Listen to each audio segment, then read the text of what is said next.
얘가 1학년, 2학년 때는 아침 8시에 들어가서 10시까지 공부하고 이랬는데 이번 겨울방학에는 아침 9시 반에 나가서 8시에 퇴근한 다음에 이후에 한 거의 4-5시간을 쉬는 거거든요. 이렇게 되면. 그렇죠. 이 정도 내신이면서 최상위권 아이들은 대부분 이 정도로 지내지는 않죠.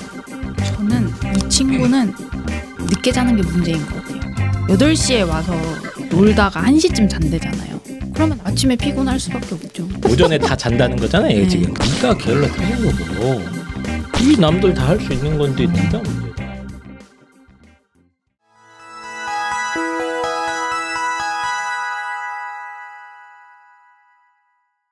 자, 오늘 네 번째 사연 복순이 날다님 2월 5일 날 남겨주셨고요. 고3인데 갈수록 긴장감이 없는 건지 답답이라는 사연입니다. 읽어주시죠. 네. 예비 고1 때부터 방학마다 나름은 열심히 공부했어요. 관리형 독서실, 윈터스쿨, 썸머스쿨 들어가서 8시부터 10시까지 공부하고 학기 중에도 열심히 해서 그래서인지 내신은 고2 때까지 평균 1.6 정도 나왔어요. 그런데 갈수록 긴장감이 덜한지 이제 고3 들어가는데 방학이 반 남은 이 시점에 아침에 늦게까지 자고 점심때쯤 독서실 가서 공부하고 싶다고 하네요. 아침에는 집중이 안 돼서 어차피 아침에 공부한 거 다시 봐야 한다고요. 현재 아침 9시에 일어나서 준비하고 9시 반쯤 독서실 가고 저녁 8시에 와서 저녁 먹고 놀다가 1시쯤 자는 것 같아요. 이 스케줄에 더 늦게까지 자고 오후부터 초집중해서 공부하고 싶다네요. 그래서 이건 아닌 듯 하다니까 울면서 집중력 있는 시간에 몰아서 공부하겠다는데 왜 못하게 하는지 이해를 못하겠대요. 생각보다 내신이 잘 나와서 긴장이 풀린 것 같기도 하고 하도 그러니 뭐가 맞는 건지도 모르겠네요. 네, 사연이 이제 올해 고3인 여학생인가요? 그건 안 나와 있는 것 같아요. 안 나와 있나? 네. 어쨌든 여학생 느낌이 나는데 막 울었다 이런 느낌이 사연이 있어서 일단 사연상으로는 원래 되게 성실한 애였던 것 같아요. 내신도 그쵸, 1.6이면 뭐 네. 굉장히 좋은 친구고 네. 예비 고1 때부터 네.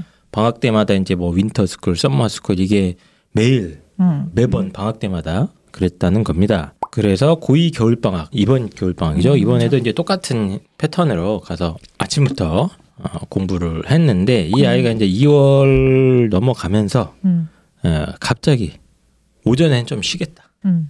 오전은 쉬고 그냥 저녁에 오후에 이때 공부하겠다. 이렇게 주장을 하는 겁니다. 그래서 어머님이 야 그렇게 하면 안 될 것 같은데 했더니 이제 막 울면서 왜 이거 못하게 하냐 나 열심히 하는데 이렇게 하소연을 했다고 하죠. 그래서 이제 어머니 입장에서는 이제 고등학교 3학년인데 더 열심히 해야 될 것 같은데 이거 갑자기 좀 풀리는 거 아닌가 이런 걱정도 들면서 이 사연을 저희한테 보내주신 것 같습니다. 일단 이 사연 속 아이에 대해서 이 두 분은 좀 어떻게 생각합니까? 저는 이 친구는 늦게 자는 게 문제인 것 같아요. 늦게 잔다고?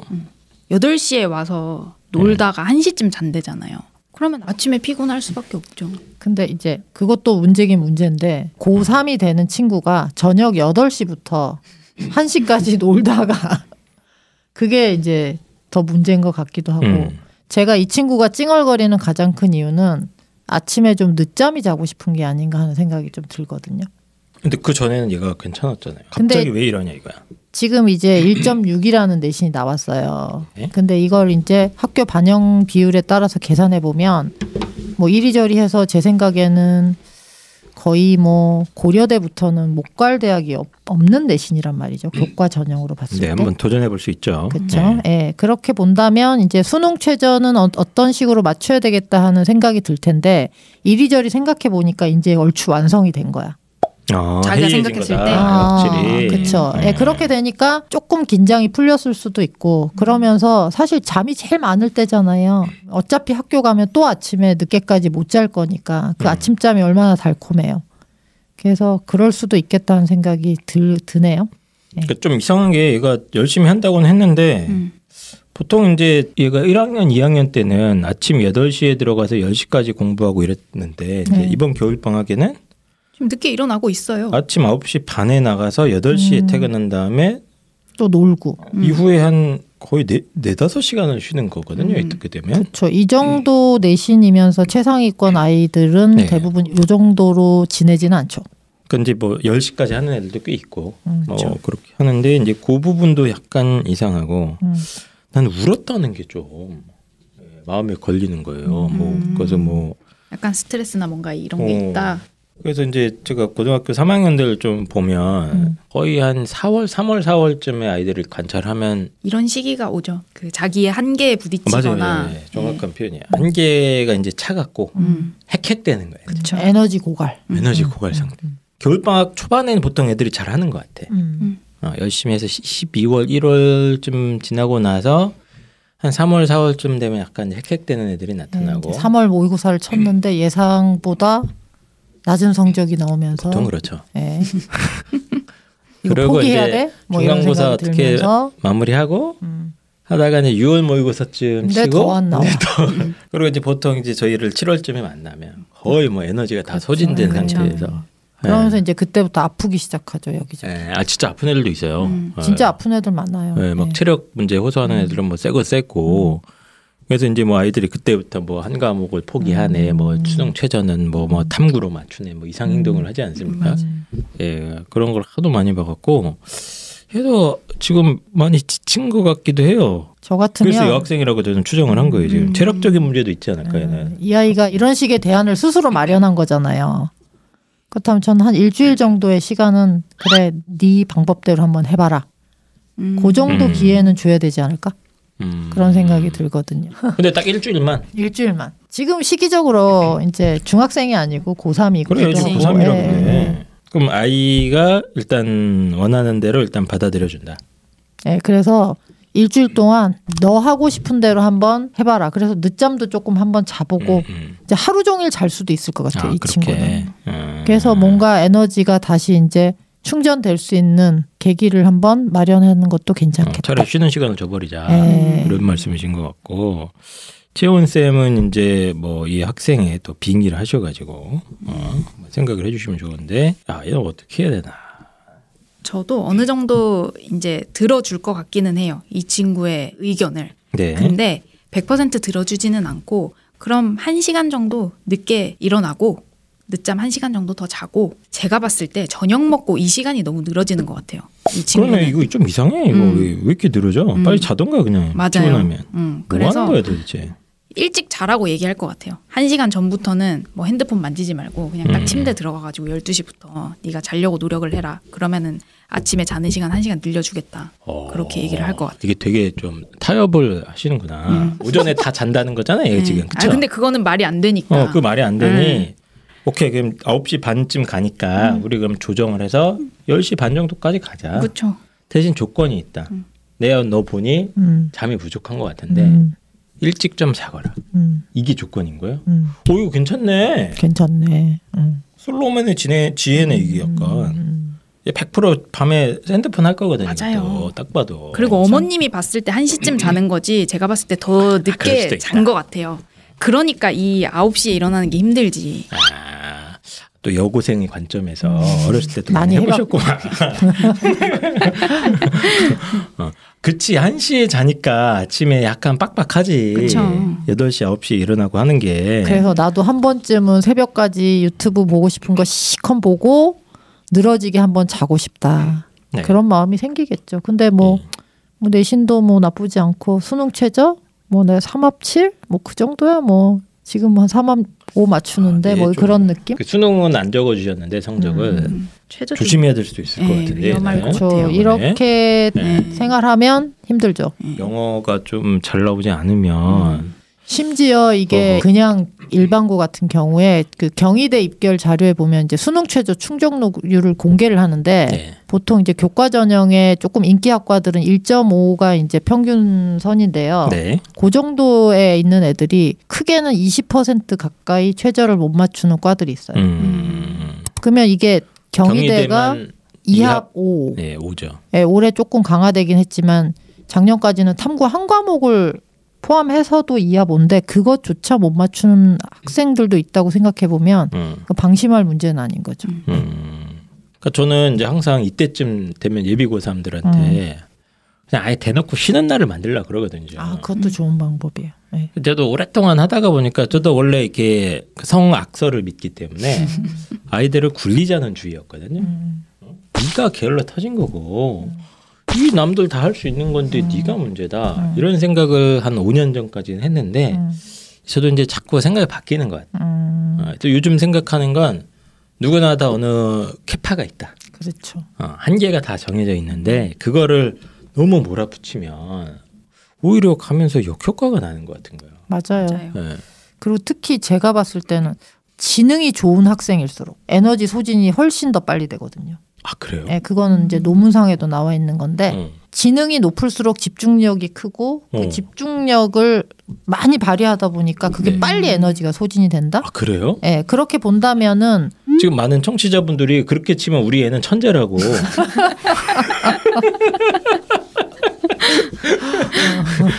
근데 이제 실제로 연구 결과가 그런 것들도 있다. 그리고 일리가 있는 것 같은데. 제가 만나본 아이들도 그런 얘기들을 해요. 예, 그렇게 본다면 그 아이들한테는 쉬는 시간을 줘야 되는데 어머님은 불안하신 거죠. 맞아. 쉬어도 될까에 대해서. 그래서 이제 그 부분에 대해서 서로 진지하게 얘기를 나누시고 정확하게 뭐 휴식 시간 내에서는 마음 편하게 좀 쉴 수 있는 상황이 됐으면 좋겠다. 예. 그러니까 저도 아예 요즘은 공부할 때 쉬는 시간도 그냥 스케줄 하나에 박는 것부터 시작하는 것도 많이 말씀을 드리거든요. 그러니까 막 기계처럼 공부할 수 있는 애들도 가끔 있더라고. 근데 걔네들은 그런 게 필요가 없는데 대부분의 한 80-80% 아이들은 최소 하루 정도의 그렇죠. 좀 있어야 될 것 적어도 같다는. 반나절은 예. 조금 푹 쉬어야 되는 게 아닌가 생각이 싶어요. 들고 요런 케이스에는 김채원 선생님 말씀이 저도 제일 와닿는 게 이 8시에 이 놀고 있는 아마도 스마트폰으로 하고 있을 것으로 추정되는 이 시간을 차라리 좀 쉬던가. 전 여학생이면 진지하게 운동을 권하는 경우도 있어요. 괜찮아요. 네, 정말 체력이 약해서 막 그런 애들 있잖아요. 실제로 많습니다. 그러면 야 어차피 8시에 공부 안 할 거 아니에요 지금. 맞아요. 응? 그 엄마랑 야 가서 저기 한번 뛰고 오자라던가 뭐 차라리 그게 낫지. 이런 식으로 쉬지도 않고 애매하게 지금 시간 낭비하는 게 이게 제일 핵심인 것 같아요. 이 친구는 좀. 며칠 전 상담한 친구 중에서 네. 이렇게 일어나기가 힘들어서 이런 방법을 선택했다더라고요. 그러니까 아침에 필라테스를 간대요. 방학 때. 그러니까 운동을 먼저 시작하는 거예요. 그러니까 독서실은 어떻게 누가 제한하는 사람이 없으니까. 네. 예. 그러니까 필라테스는 제 시간에 가야 되니까 가서 필라테스 하고 그 다음에 이제 그 옆에 있는 스터디 카페를 간다고 하던데 그거 좋은 방법이다. 그렇게 제가 왜냐면 필라테스 비싸거든. 그게. 뭐 필라테스든 비싸거든. 뭐 요가든 뭐 야 그 돈을 스터디 카페에 냈어 봐라. 눈을 부릅뜨고 가지. 근데 운동을 먼저 하는 것도 괜찮은 방법인 것 같아요. 괜찮은 것 같아요. 전 요즘 그래서 운동 얘기를 종종 자주 하는 것 같아요. 아무리 봐도 얘는 운동을 해야 될 것 같아. 공부도 중요하지만. 근데 여학생들이 막판에 딸리는 이유가 진짜 많다니까. 진짜 체력 때문에 진짜 체력이 안 되니까 집중력도 떨어지고 자꾸 막 이상한 생각하고 한다니까. 그렇죠. 얘가 괜히 자꾸 오는 게 아파요. 아니야. 예. 내 생각에는 뭔가 지금 쌓인 게 있어. 지금 많이 쌓여가지고 저는 이제 이런 사연 보면서 어머님들에 대해 또 심리도 좀 보이더라고요. 어머님이 상당히 몰입이 많이 돼 있지 않습니까? 아이들의 입시에. 그렇죠. 그래서 아이가 고3이면 나도 고3 이런 느낌인데 이제 어머님 느낌으로는 내가 고3이면 안 이럴 것 같은데. 이러면 안 당연히 되는데. 그렇죠. 그런 생각을 너무 하면서 불안하시죠. 예. 좀 이제 부모님과 아이와 이 다툼이 상당히 자주 있는 것 같아요. 맞아요. 네. 어떻게 생각하십니까? 그런 문제에 대해서. 근데 뭐 그런 분들도 계시지만 정말 현명하다 이렇게 보이는 어머님도 많이 계셔요. 예. 근데 이제 제가 뭐 일괄적으로 말씀드리는 내용들은 이제 감정 소모는 정말 입시에 큰 방해가 되는 요소다. 감정 소모. 예. 그래서 감정 소모가 될 만한 부분이라면 정말 기분이 좋을 때 뭐 이런 거 있잖아요. 뭐 토요일 날 늦잠 자고 조금 몸이 이제 편안할 때 같이 이제 브런치라도 먹고 항상 그렇게 이제 루틴을 만드는 거예요. 우리 집에 첫째, 둘째, 셋째도 있는데 네. 그날 아침에는 엄마는 나랑만 독점할 수 있는 시간을 엄마를 주자. 독점할 수 근데 뭐 좋아하지 않을 수 있겠지만 중등한테는 생각했는데 안 싫을 것 같은데. 아니 근데 보면은 이제 자녀 수가 많으면 그런 경우도 있더라고요. 그래서 그 시간에는 재밌는 거 90% 하고 한 10% 정도는 뭔가 얘기도 하면서 합의할 것 조금 합의하고. 굉장히 현명하시네. 김재원 선생님도 이게 어머님들이 좀 약간 기대가 너무 높은데 아이들이 거기 못 맞추는 것 때문에 이렇게 좀 갈등 상황 같은 거 겪는 경우 종종 보지 않습니까? 그렇죠. 네. 근데 대부분인 것 같아요. 아, 그렇지. 네. 또. 이게 그 정도가 어느 정도냐에 따라서 나뉠 뿐이지 그냥 다 그런 것 같아요. 제가 봤을 그렇네. 때는. 네. 사랑하니까 그런 거죠. 맞아요. 그래서 저는 가끔 가다가 이제 부모님도 좀 저렇게 하면 위험하겠다는 생각 가끔 해요. 맞아. 그렇죠. 부모님이 우시는 있죠. 경우도 있잖아요. 많아요. 네. 부모님 우는 경우에 뭐 네. 많고. 왜냐면 부모님이 너무 이렇게 막 몰입해가지고 돼 있으면 가끔 이런 상황에서 크게 싸움 날 수 있거든 지금. 예, 여기선 그나마 아이가 울면서 자기 감정을 표현한 거고 그나마 차라리 그게 나는 싸움이 조금 잘 풀린 것 같은데 맞아요. 네. 만에 하나 이 아이가 이제 자기가 힘들다는 얘기를 이렇게 표현을 안 하고 꾹 감추고 막 이제 막 공격적으로 막 했으면 되게 크게 싸움 날 수도 있어요 이런 상황. 그렇죠. 네. 그럼 말씀드린 대로 이제 감정 소모하면서 예, 공부 또 못하고 막 며칠 그게 또 가잖아요. 안 좋은 일 있으면. 그래서 어머님들이 좀 이렇게 기대를 낮춰야 되나 이런 생각도 하는데 이거 어떻게 하셔야 됩니까? 근데 그거는 어쩔 수가 없는 것 같아요. 저도 그거는 제가 해결할 수 있는 방법은 없다고 봐요. 이게 어쩔 수 없다. 사람이라는 존재가 네네. 나 아닌 다른 사람을 뭔가 이제 배려하거나 네. 이런 마음이 기본적으로는 그냥 없다고 하더라고요. 내 뇌 속에는. 성악설? 근데 그런 게 또 있습니까? 상대방을 사랑하면서 이제 그 사람한테 뭔가 희생을 하고 배려를 할 수 있는 이유는 내 자아를 확장시키기 때문이라고 하더라고요. 그러니까 그게 무슨 말입니까? 이 사람을 나랑 동일시하기 시작하는 거죠. 특히 내 자식이라면. 그렇죠. 그래서 이게 분리가 안 되는 것 그러니까 같아요. 사람이 이렇게 좀 착한 행동을 하고 이렇게 보살펴주고 이런 게 그게 남이라고 생각하면 절대 안 하는데 그렇죠. 그런 자아가 개념이래요. 확장해서 얘랑 나랑 사실상 동일시하니까 그렇게 막 헌신적으로 하는 거다. 그쵸.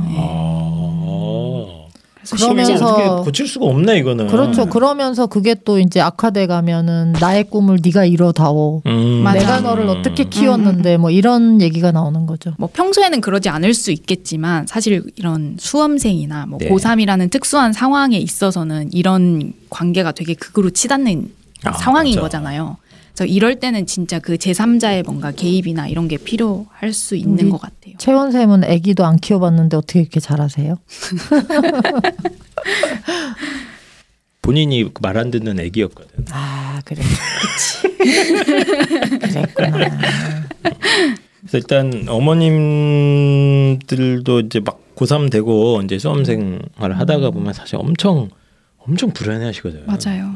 몰입도 많이 하시고 그래서 이제 아이가 조금이라도 막 도태되는 느낌이나 이런 게 있으시면 되게 다 불안해하시는데 지금 복순이 날다님도 아이가 원래 안 이랬는데 갑자기 막 오전에 잔다 이런 얘기를 하니까 되게 많이 놀라신 것 같습니다. 조급하시죠. 네, 조급하시게 느껴질 수도 있고. 당연하다고 생각하고요. 네. 근데 사실은 그 입시를 치러보기 전에 그 누구도 이해할 수 없는 그런 감정의 성장이 일어난 시기라고 저는 생각하고요. 네. 그런가요? 어제 상담하면서 어머니 그 말씀 하셨던 것 같아요. 뭘요?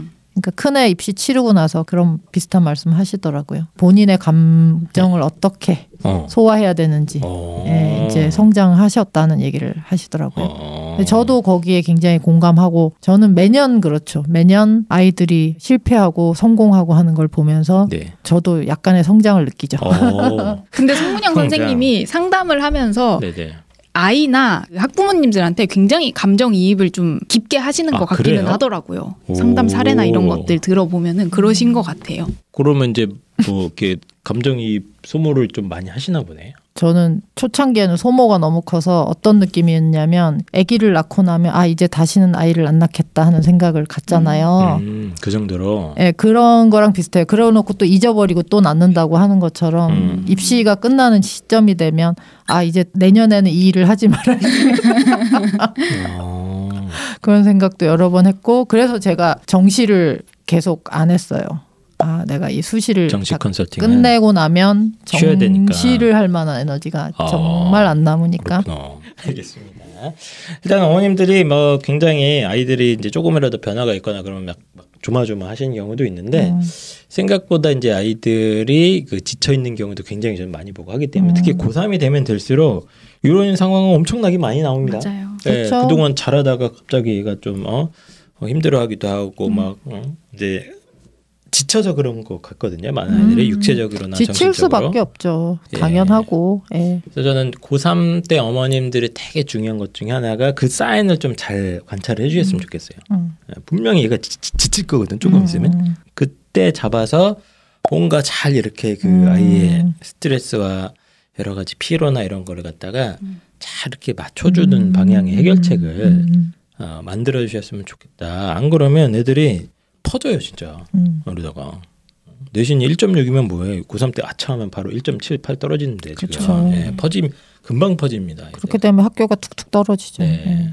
그래서 목소리 날다님도 조금 이제 걱정은 스럽겠지만 제 생각엔 이 친구는 본래 컨디션 다시 되찾으면 또 열심히 할 친구예요. 맞아요. 아이 안 할 친구는 네, 아니에요. 열심히 하는 친구입니다. 네. 예, 너무 걱정하지 마시고 이제 잘 지친 부분에 대해서 좀 보다듬어 주시고 이제 아까 채원 쌤 얘기하신 대로 좀 협상을 해서 쉬는 시간과 공부하는 시간을 좀 이렇게 조절을 한거나 하면 아마 분명히 좋은 결과 있을 것 같습니다. 자, 그러면 긴 시간 시청해 주셔서 감사드리고 저희는 또 다음 주에 더 좋은 방송으로 들어오겠습니다. 내년 시즌에 봐요. 안녕. 안녕.